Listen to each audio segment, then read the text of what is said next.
Can you truly become fluent in English if you're learning alone, without daily conversations or expensive classes? That's the question at the heart of today's episode. Most people assume isolation is a disadvantage for language learners, but what if I told you it could be your superpower?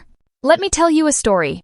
Many of the world's most accomplished language learners, people who speak 5, 10, even 20 languages, report that they spent years learning almost entirely by themselves. They unlocked a concept called learner autonomy. Imagine a pilot able to chart their own course instead of following a fixed flight plan.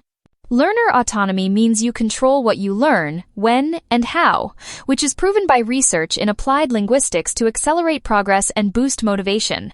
Now, you might be thinking, but don't I need feedback from others? Sure, feedback helps. But the ability to self-direct, to experiment, and correct yourself is a foundational skill that classrooms often can't provide. By the end of this episode, you'll see why solo learning is not only possible, but potentially the fastest path to English mastery. Here's a technical term for you: deep focus. In psychology, this means concentrating intensely on one task without distraction. Solo learners can enter this state much more easily than those in group classes, where interruptions and split attention are the norm. Think of it like trying to read a book in a quiet library versus a noisy cafe. Which do you think leads to better understanding? The setup is simple. You're alone, maybe feeling a little isolated, and the world tells you that's a weakness. The conflict? You want to improve your English, but you lack conversation partners. The resolution? Shifting your mindset, realizing that this solitude gives you time and space to immerse, repeat, and experiment all at your own pace. That's the power of solo learning. So, if you've ever felt discouraged because you didn't have English-speaking friends or couldn't join a class, know this.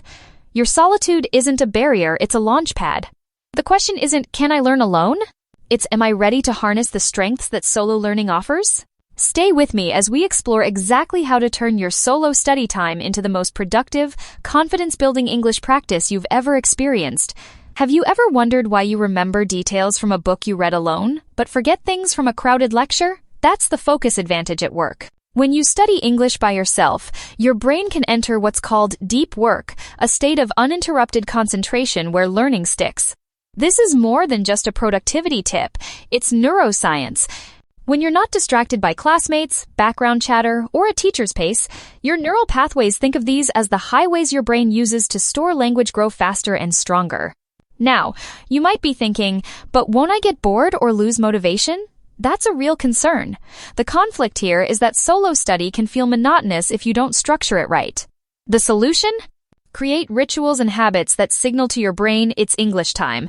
For example, always start with your favorite English song or make a cup of tea before you begin. These small cues prepare your mind for focused learning. Technical term alert: cognitive load.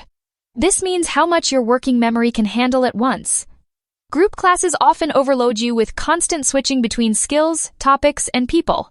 Solo learning lets you manage your cognitive load, focusing on one skill like listening or speaking until it's comfortable. It's like weightlifting. You build muscle by isolating and working one area at a time, not by trying to lift everything at once. Let me ask you, when was the last time you repeated a difficult English phrase 20 times in a row in a group setting? Probably never. But solo, you can do this without embarrassment, locking pronunciation and rhythm into your memory. So, the next time you worry that learning alone is less effective, remember the science. Quality beats quantity. A single focused hour alone can be worth 3 distracted hours in a group. That's the focus advantage you can't afford to ignore. Let's talk about confidence, one of the biggest challenges for English learners. Have you ever felt anxious speaking in class? Afraid of making mistakes? You're not alone. But here's a secret. When you learn solo, you create a judgment-free practice laboratory. In this space, mistakes aren't failures, they're experiments. Think about the scientific method where each error leads to improvement. That's exactly how language learning works. Now you might be thinking, but if nobody hears me, how will I know I'm improving? Great question. The technical term here is self-monitoring. By recording yourself, shadowing native speakers, and practicing emotional reading the same text with different feelings, you provide your own feedback loop. It's like athletes watching their own game footage to spot strengths and weaknesses. Here's a practical exercise: shadow speaking. Pick a short audio clip or video and try to speak along in real time. Don't worry about perfection. Focus on matching the speaker's intonation and rhythm. This builds muscle memory, the kind that turns hesitant speech into natural fluency. The conflict here is self-doubt. Without classmates or teachers validating your progress, it's easy to get discouraged.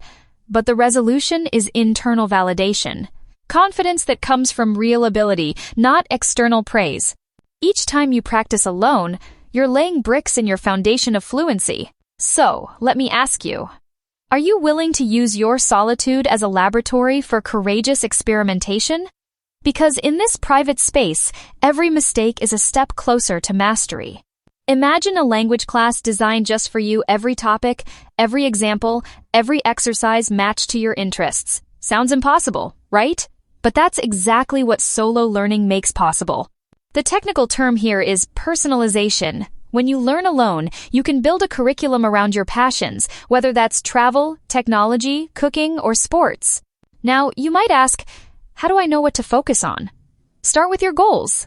Need English for work? Dive into business podcasts and emails. Want it for travel? Practice airport dialogues and hotel scenarios. The conflict is that standardized courses move at a fixed speed and cover topics you may not care about. The solo solution? You decide what matters most and skip what doesn't. Here's another technical term. Spaced repetition. It's a scientifically proven way to move new words and grammar from short-term to long-term memory. When you learn alone, you can review new vocabulary after 1 day, then 3 days, then a week, customizing your schedule to fit your memory, not a teacher's calendar. Let me tell you a story. A learner I coached loved cooking. She swapped boring textbooks for English recipe videos and food podcasts. Not only did her vocabulary explode, but her motivation never faded because every lesson was directly useful and enjoyable. So, here's your challenge. Build your own English ecosystem. Fill it with content that excites you. Adjust your difficulty. Celebrate your progress. When you learn alone, you're not just a student, you're the architect of your fluency journey. Let's wrap up by exploring the ultimate advantage of solo learning, deep, lasting fluency. Group classes often push you to memorize for tests what experts call surface learning. But when you learn alone, you can go for deep learning, meaning you understand language on a fundamental level. You might be thinking, but isn't immersion only possible in English-speaking countries or classrooms? Actually, you can create a rich linguistic environment wherever you are.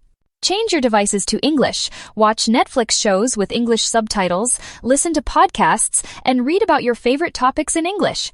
This constant exposure builds what linguists call implicit knowledge, the kind of understanding native speakers have. The conflict? It can feel slow. Deep learning is about patiently absorbing patterns, not rushing through grammar drills. But the payoff is fluency that lasts a lifetime, not just until the next exam. Here's a practical tip. Choose content that's just above your current level, where you understand about 80%.